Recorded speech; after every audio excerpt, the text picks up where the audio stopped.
Now the next is, if delta is smaller than the pairing energy, then the electrons will occupy Eg orbitals after filling the T2g orbitals singly. It obeys Hund's rule of maximum multiplicity. वरचा बघितला आपण की हा Hund's rule ओबे करत नाही. Hund's rule मी सांगितला मगाशी तोच की एक एक इलेक्ट्रॉन टी टू जीमध्ये एक एक इलेक्ट्रॉन फिल झाले, त्यानंतर ईजीमध्ये पुढचे इलेक्ट्रॉन जे आहे ते कंटिन्यू फिल होत गेले सिंगल इलेक्ट्रॉन्स. त्यानंतर खाली येऊन पेरिंग होणार आहे. पण याच्यात तसं होत नाही. डेल्टा ऑक्टामध्ये काय होतं की डेल्टा सॉरी स्ट्रॉंग फील्ड कॉम्प्लेक्समध्ये काय होतं की ज्यावेळेस डेल्टा ऑक्टा एनर्जी ग्रेटर असणार आहे पेरिंग एनर्जीपेक्षा, त्यावेळेस काय होणार आहे तर इलेक्ट्रॉन्स ईजीमध्ये न जातं ते टी टू जीमध्ये पेरिंग होणार आहेत. हे झालं स्ट्रॉंग फील्ड लिगँड्समध्ये. आणि ज्यावेळेस वीक फील्ड लिगँड्स किंवा वीक फील्ड कॉम्प्लेक्सेस असणार आहे त्यावेळेस काय असणार आहे की pairing energy he is greater than the delta octa and the electrons will occupy the each orbitals after the filling T two G orbital singly. तर ह्याच्यात सेम मी मगाशी सांगितल्याप्रमाणे की हंड्स रूलनुसार एक एक सिंगल इलेक्ट्रॉन जर आपण फिल करत गेलो टी टू जीमध्ये, त्यानंतर पुढचा जो इलेक्ट्रॉन आहे तो ईजीमध्ये म्हणजेच खाली पेअरिंग न होता तो ईजीमध्ये जाणार आहे सिंगली. अँड दिस ओबेस हर्न्स rule. This happens in the case of weak field ligand. हे केव्हा शक्य आहे? वीक फील्ड लिगँड असल्यावरच. आणि हे स्ट्रॉंग फील्ड लिगँड असल्यावर त्याचा जो हर्न्स रूल ओबे करत नाही. आणि हर्न्स रूल ओबे करतो केव्हा? ज्यावेळेस वीक फील्ड लिगँड जे आहे त्या असतात. त्यानंतर पुढचा टॉपिक आहे पेरिंग एनर्जी. पेरिंग एनर्जी नेमकी काय आहे मग? The energy required to the force the two unpair electrons in one orbital is called pairing energy. मी मगाशी बोललो की पेरिंग एनर्जीसाठी काहीतरी एनर्जी लागणार आहे. तर मग ती एनर्जी रिक्वायर्ड कशासाठी की टू अनपेअर इलेक्ट्रॉन्सला एकाच ऑर्बिटलमध्ये आणण्यासाठी जी एनर्जी लागणार आहे किंवा जो फोर्स करण्यासाठी जी एनर्जी लागणार आहे त्याला पेरिंग एनर्जी म्हणतो आपण. When more than one electron are paired, P becomes the means pairing energy. जेव्हा एकापेक्षा जास्त इलेक्ट्रॉन्स जेव्हा पेअर्ड होतील त्यावेळेस जो पी डिनोट केला जाईल तो पेरिंग एनर्जी असणार आहे. It may be obtained from the analysis of electronic spectra. तर हे कशावरून समजलं आहे? इलेक्ट्रॉनिक स्पेक्ट्रोस्कोपीच्या मेजरमेंटवरून किंवा त्याच्या ॲनालिसिसवरून आपल्याला समजले की पेरिंग एनर्जी अशा पद्धतीने आपण काढू शकतो. So if delta octa is greater than p, so it favors the low spin complexes, and if delta octa is lesser than the pairing energy, it favors the high spin complexes. Most important lines these two. त्यावेळेस low spin complexes कधी असणार आहे? ज्यावेळेस delta ऑक्टाची energy हीच greater देणार आहे असणार आहे पेरिंगपेक्षा. लो स्पिन म्हणजेच आपले स्ट्रॉंग फील्ड लिगँड, ते पण पुढे सांगणार आहे मी. आणि ज्यावेळेस डेल्टा ऑक्टा ही कमी असणार आहे as compare to pairing energy, it favours the high spin complexes. So this is about pairing energy. Now we are going towards the weak field and strong field ligands. आता weak field ligand कसलं आणि strong field ligand कसलं हे कशा ओळखायचे? आपण बघितलं की असे कॉम्प्लेक्स आपण ज्यावेळेस हंड्स रूल ओबे करत नाही त्यावेळेस स्ट्रॉंग फील्ड कॉम्प्लेक्सेस असतात. वीक फील्ड आणि स्ट्रॉंग फील्ड लिगँड आपण बघितलं आहे त्याच्या आधी, पण तरी पण एकदा परत रिवाईज करूया की ligand which cause only small crystal field splitting and have lower value of 10 dq value are called weak field ligands. की ज्या लिगँड्स खूप कमी प्रमाणात क्रिस्टल फील्ड स्प्लिटिंग दाखवणार आहेत, खूप कमी प्रमाणात त्याचं रिपल्शन होणार आहे किंवा स्मॉल क्रिस्टल फील्ड स्प्लिटिंग दाखवणार आहेत आणि हॅव्हिंग लोअर व्हॅल्यू, कमी क्रिस्टल फील्ड स्प्लिटिंग झाल्यावर डेल्टा ऑक्टाची व्हॅल्यूसुद्धा लोअर असणार आहे. तेवढी कमी स्प्लिटिंग झाली त्याची तेवढी डेल्टा ऑक्टाची व्हॅल्यू 10 डी क्यूची व्हॅल्यू ही लोअर असणार आहे. आणि असं ज्यावेळेस होतं त्या लिगँड्सला आपण वीक फील्ड लिगँड्स म्हणतो. किंवा अशा ज्यावेळेस लिगँड्स असल्यावर कॉम्प्लेक्समध्ये ज्यावेळेस असं होतं त्यावेळेस त्या लिगँड्सला आपण वीक फील्ड लिगँड्स असं म्हणतो. वीक फील्ड लिगँड कुठल्या कुठल्या आपल्याला माहितीच आहेत. फ्लोरीन, क्लोरीन, ब्रोमिन, आयोडीन किंवा वॉटर मॉलिक्यूलसारखे जे लिगँड्स आहेत त्या वीक फील्ड लिगँड्स आहेत. And the next is ligands which cause greater crystal field splitting and have larger value of 10 dq is called strong field ligands. त्यानंतर स्ट्रॉंग फील्ड लिगँड म्हणजे काय? तर लिगँड्स जग ग्रेटर क्रिस्टल फील्ड स्प्लिटिंग दाखवतात आणि त्याची delta 10 D क्यूची व्हॅल्यूसुद्धा जास्त असते. त्या लिगँड्सला आपण स्ट्रॉंग फील्ड लिगँड्स असं म्हणत असतो. त्या स्ट्रॉंग फील्ड लिगँड कुठल्या कुठल्या की कार्बोनिल CO, त्यानंतर सायनाइड CN-, त्यानंतर ammonia NH3 and NO2-, that is ammonia and NO2-. So these are the strong field ligands. तर स्ट्रॉंग फील्ड आणि वीक फील्ड लिगॅंड आपल्याला माहिती आहे कुठल्या कुठल्या. त्यानंतर त्याचा डिफरन्शिएट काय, तर स्ट्रॉंग फील्ड लिगॅंडमध्ये काय होतं की वीक फील्ड लिगॅंड असल्यावर काय होते की क्रिस्टल फील्ड स्प्लिटिंग कमी होते आणि ती कमी झाल्यामुळे डेल्टा किंवा 10 dPची व्हॅल्यू जी आहे ती कमी असणार आहे. आणि त्याचे एक्झाम्पल्स फ्ल्युरिन, क्लोरीन, ब्रोमिन सारख्या सगळ्या ज्या लिगॅंड्स आहेत त्या. आणि दुसरं जो आहे स्ट्रॉंग फील्ड लिगॅंड्स की त्याच्यामध्ये क्रिस्टल फील्ड स्प्लिटिंगची व्हॅल्यू जी आहे ती जास्त असणार आहे आणि त्याच्यामुळे ती जास्त असल्यामुळे 10 dq व्हॅल्यू सुद्धा जास्त असणार आहे. त्या लिगॅंड कुठल्या कुठल्या, लाईक कार्बोनिल, सायनाइड, त्यानंतर पुढच्या आहेत अमोनिया आणि NO2 मायनस. तर ह्या ज्या लिगॅंड्स त्या स्ट्रॉंग फील्ड लिगॅंड. सो आता त्या लिगॅंडवरून मग कॉम्प्लेक्सेस कुठले कुठले, वीक आणि स्ट्रॉंग फील्ड कॉम्प्लेक्सेस कुठले कुठले, तर किंवा वीक फील्ड कॉम्प्लेक्सेस. आता वीक फील्ड आणि स्ट्रॉंग फील्ड कॉम्प्लेक्सेस कुठले कुठले ते बघूयात आपण. तर त्याच्यात सगळ्यात आधी वीक फील्ड कॉम्प्लेक्सेस म्हणजे जे वीक फील्ड कॉम्प्लेक्सेस आहेत ते, आणि or high spin or spin free complexes. Weak field कॉम्प्लेक्सेसला आपण हाय स्पिन कॉम्प्लेक्सेस सुद्धा म्हणू शकतो आणि स्पिन फ्री कॉम्प्लेक्सेस. आता वीक आणि हाय दोघं अपोजिट गोष्टी आहेत, त्याच्यामुळे बऱ्याच वेळा कन्फ्युजन होतं की स्ट्रॉंग फील्ड आणि हाय स्पिन आपण इथे कन्फ्यूज करतो. तर जे वीक फील्ड कॉम्प्लेक्स असतात त्याला हाय स्पिन कॉम्प्लेक्स म्हणतो. का म्हणतो ते आपण बघणार आहोत. किंवा spin free complexes. Complexes which involves only smaller degree of crystal field splitting are called weak field complexes. Ligand जर बघितलं त्याचप्रमाणे कॉम्प्लेक्सेस पण सेम, की असे कॉम्प्लेक्सेस की ज्याचे क्रिस्टल फील्ड स्प्लिटिंग ही जी असते ती कमी असते, स्मॉलर असते, म्हणजेच 10 dq व्हॅल्यू कमी असते, त्या कॉम्प्लेक्सेसला आपण वीक फील्ड कॉम्प्लेक्सेस असं म्हणत असतो. And the value of delta octa is smaller than pairing energy. तर आपण मगाशी बघितलं तेच की याच्यात काय असतं की पेरिंग एनर्जी जास्त असते as compare to delta octa value. So there will be no pairing of d electrons. आता या गोष्टीवरून समजू शकतं तुम्हाला की पेरिंग एनर्जी कधी जास्त असणार आहे. याच्यासाठी पण ते पाठ करण्यापेक्षा की ज्यावेळेस पेरिंग कमी होणार आहे, there is no pairing of d electron. Pairing कमी होणार आहे म्हणजे पेरिंग एनर्जी लेस असणार आहे as compare to delta octa. ज्यावेळेस पेरिंग होणार आहे त्यावेळेस पेरिंग झाल्यावर पेरिंग एनर्जी ही ग्रेटर असणार आहे as compare to delta octa value. So हे लक्षात ठेवण्यासारखी गोष्ट आहे. So when the pairing energy is greater than delta octa, there will be no pairing of d electrons. So these complexes having maximum number of unpaired electrons and therefore called as high spin or spin free complexes. तर त्याच्यात हे जे weak field complexes असतात किंवा हाय spin complexes असतात याच्यामध्ये pairing ही खूप कमी प्रमाणात बघायला, म्हणजे पेरिंग होतच नाही.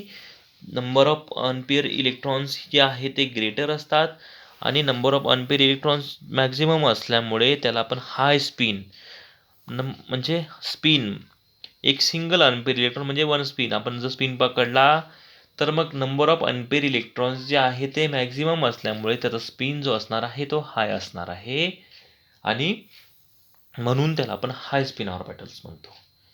किंवा स्पिन फ्री म्हणजे काय, तर त्याच्यात कुठल्याही पद्धतीची पेरिंग प्रेझेंट असत राहत नाही. पेरिंग प्रेझेंट नसल्यामुळे स्पिन जो आहे तो फ्री असतो. प्रत्येक ऑर्बिटलमध्ये एक एक स्पिन जो आहे तो असतो आणि तो स्पिन जो असतो तो फ्री मोडमध्ये असतो. त्याच्यामुळे स्पिन फ्री कॉम्प्लेक्सेस किंवा हाय स्पिन कॉम्प्लेक्सेस आपण असं म्हणत असतो. So this complexes are form by weak field ligands. तर हे कॉम्प्लेक्स आपण वीक फील्ड लिगॅंडपासून फॉर्म करू शकतो. वीक फील्ड लिगॅंड कुठल्या कुठल्या आता मगाशी सांगितलं त्याच fluorine, chlorine, bromine, water molecule सारख्या लिगॅंड सगळ्या. So and the next is the term high spin and the spin free is used because the complexes have same number of spin as in d orbital of free metal cations. की हाय spin म्हणजे काय, आपण मी मगाशी सांगितलं की number of unpair electrons जास्त असतात त्याच्यामुळे हाय स्पेचा स्पिन हाय असतो. आणि ही टर्म काय यूज करतो आपण, तर same number off spin as in D orbital for free metal. की फ्री मेटल कटायनसाठी कुठल्याही पद्धतीत वेगळं पेरिंग होत नाही, त्याच्यामुळे फ्री मेटल कटायनचं ज्या पद्धतीने आपण इलेक्ट्रॉन फिलिंग करतो त्याच पद्धतीने फ्री मेटल कटायनसारखे त्याचे स्पिन जे आहे ते असतात, सेम असतात फ्री मेटलसारखे. त्याच्यामुळे त्याला स्पिन फ्री ऑर्बिटल्स असं म्हणत असतो आपण. तसं वेल नोन एक्झाम्पल आहे हेक्झाफ्लोरो कोबाल्टेट 3 आयन. तर हा जो कॉम्प्लेक्स आहे तो वीक फील्ड कॉम्प्लेक्स आहे, हे आपण बघितलेला आहे आधी पण.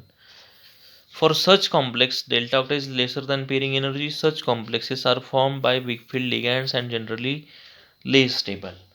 ते आपण परत परत तेच की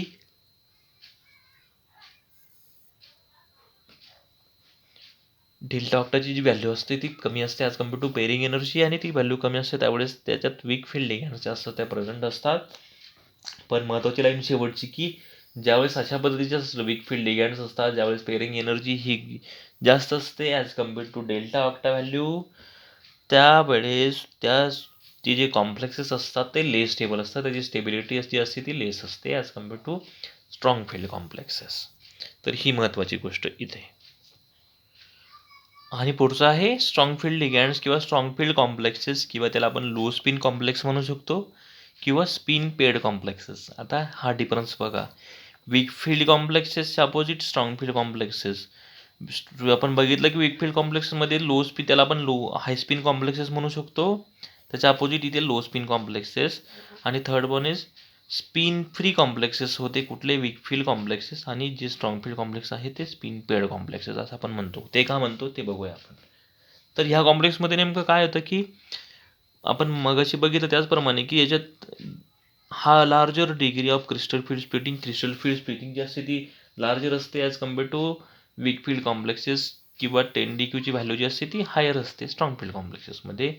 R called as strong field complexes. The value of delta octa is greater than the pairing energy. याच्यात काय असतं की डेल्टा ऑक्टाची व्हॅल्यू जी असते ती ग्रेटर असते as compare to pairing energy. This complexes are form by strong field ligands. हे कॉम्प्लेक्सेसमध्ये strong field या शब्दावरून समजतं की याच्यात स्ट्रॉंग फील्ड लिगॅंड जे असतात त्याच्यामुळे हा कॉम्प्लेक्स जो असतो तो फॉर्म होत असतो. स्ट्रॉंग फील्ड लिगॅंड कुठल्या कुठल्या त्याच हे परत परत आपण पार्ट होण्यासाठी लिहून घेतोय की तुम्हाला समजायला पाहिजे वीक फील्ड लिगॅंड कुठल्या, स्ट्रॉंग फील्ड लिगॅंड कुठल्या, की कोबाल्ट, सायनाइड, अमोनिया लिगॅंड आणि नायट्रेट लिगॅंड. तर हे जे लिगॅंड्स ज्याच्यात प्रेझेंट असतात त्या स्ट्रॉंग फील्ड लिगॅंड, ते कॉम्प्लेक्सेस स्ट्रॉंग फील्ड कॉम्प्लेक्सेस असतात.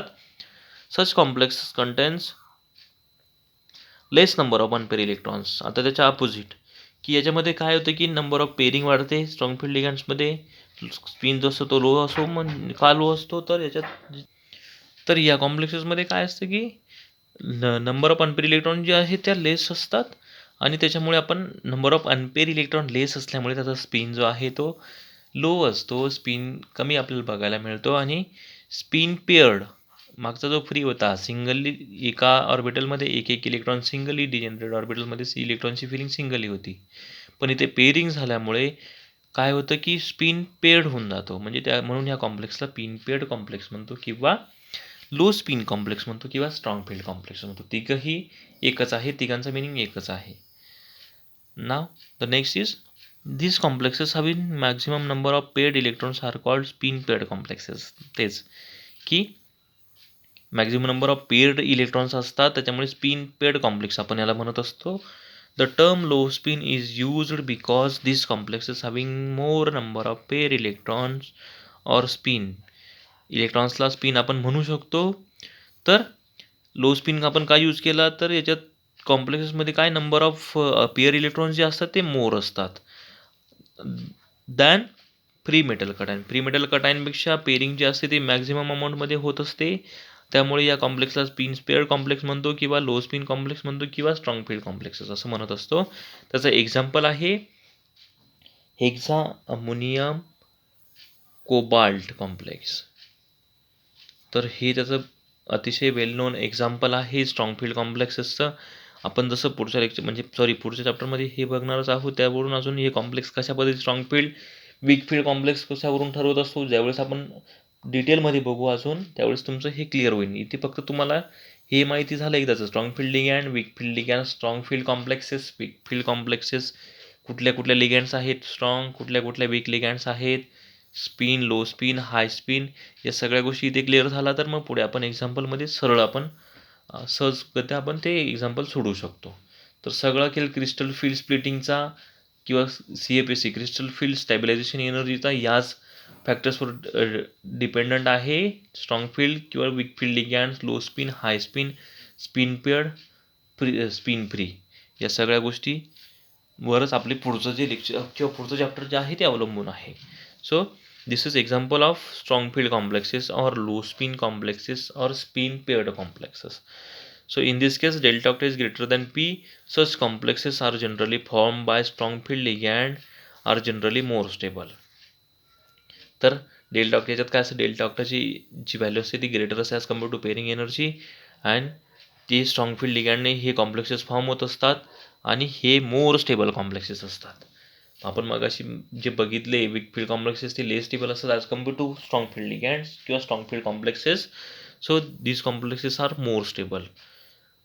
The D6 configuration in weak field and strong field octahedral ligands field gives high spin and low spin complexes respectively. तर जे D6 कॉन्फिग्युरेशन असतं, D6 कॉन्फिग्युरेशन म्हणजे D मध्ये 5 electrons जे आहेत ते आपण बसवू शकतो. ते वीक फील्ड आणि स्ट्रॉंग फील्ड ऑक्टाहेड्रल लिगॅंड्स फील्डमध्ये D6 configuration in weak and strong field complexes, strong octahedral ligand field gives high spin and low spin complexes respectively. की जे D6 कॉन्फिग्युरेशन आहे ते हाय स्पिन आणि लो स्पिन कॉम्प्लेक्सेसमध्ये लिगॅंड कुठले असो तरी सेमच कॉन्फिग्युरेशन जे आहे ते दाखवत असतं. आणि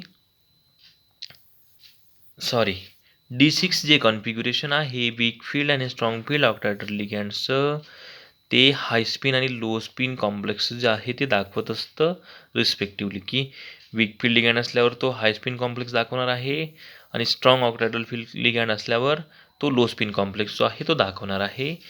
तर ते सुद्धा आपण एक्झाम्पलमध्ये पुढे बघणार आहोत. एक शेवटचा टॉपिक बाकी राहिला आपला या चॅप्टरचा, दॅट इज स्पेक्ट्रोकेमिकल सिरीज. तर तो आपण पुढच्या लेक्चरला बघूया आणि पुढच्या लेक्चरला हे चॅप्टरच संपूया. So thank you.